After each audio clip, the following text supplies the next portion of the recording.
Brooke Bringhurst, and I'm from Desert Hills High School, and my project was to create meal packages for families in need. In 2017, Washington County had about 7,680 children who were lacking consistent meals. Some of these children were a part of my own community. As a way to help these families, I decided to put together meal packages for Thanksgiving break. With the help of the members of my FCCLA school group, it was decided that we should collect food donations from the community, or as an alternative option, we would do a fundraiser to buy food ourselves. A goal was set to prepare 8 meal packages for 8 families to have over the Thanksgiving break. To create a balanced meal, I wanted each box to contain at least 2 items from each of the major food groups. To get an estimated count on the boxes needed, I turned to my school counselors for recommendations of families in need. I planned to go out to the Desert Hills and Little Valley area and ask the community for any non-perishable food items they'd be willing to donate. To make this project as effective as possible, we created a list of suggested food items, and an ad was posted to multiple Facebook sites in the Desert Hills area to notify them of this project. On November 13th from 3 to 4 p.m., we collected donations.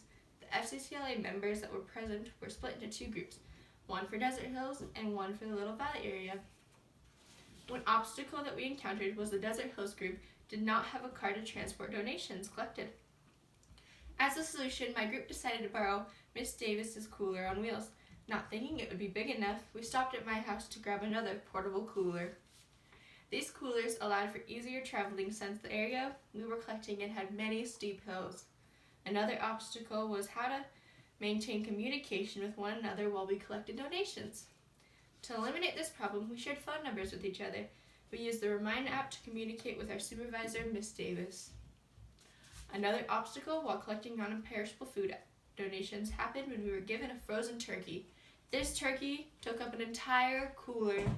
After much debate, my group decided to split up into 2 other groups. One group would continue collecting, and the other group would go back to the school and drop off some of the collected food and the turkey. All groups returned to Desert Hills High School at the predetermined time of 4 p.m. At the school, the donations were sorted into 5 major food groups: fruits, vegetables, dairy, grain, and protein. The sorted food was then placed into boxes.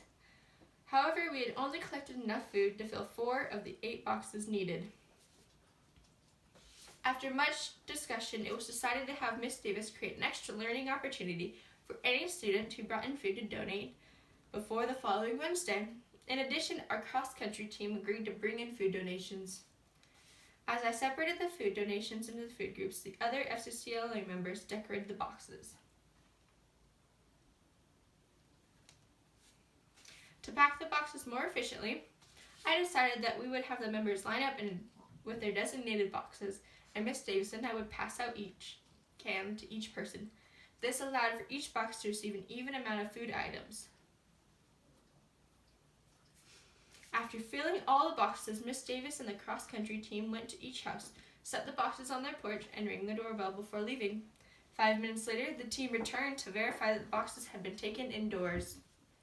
Any boxes that hadn't been taken indoors were brought back to the school so that we could try again the next day. The next day, all the remaining boxes were successfully delivered. In total, we were able to prepare 12 boxes, which were delivered to the 8 original families, plus an additional 4 families. Thanks to the generosity of the community, we were able to exceed our goal. Facebook, iMessage, and the Remind app allowed for efficient communication.